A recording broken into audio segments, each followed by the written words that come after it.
దాలింబీ bath.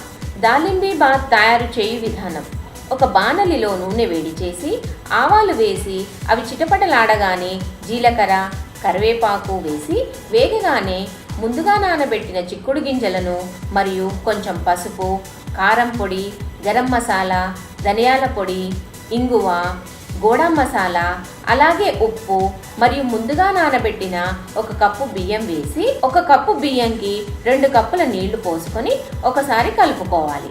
అలాగే ఇందులో కొంచెం పంచదార, తగినంత ఉప్పు వేసి హై ఫ్లేమ్లో కొద్దిసేపు ఉడికించిన తర్వాత చిన్న మంటపై మరికొద్దిసేపు ఉడికిస్తే సరిపోతుంది. చూడండి, ఇలా మంచిగా ఉడికిన తర్వాత దీనిపై కొంచెం నెయ్యి, పచ్చి కొబ్బరి తురుము, అలాగే సన్నగా తరిగిన కొత్తిమీర వేసి మూత పెట్టి మరొక 5 నిమిషాల పాటు ఉడికించి దింపేసుకోవాలి.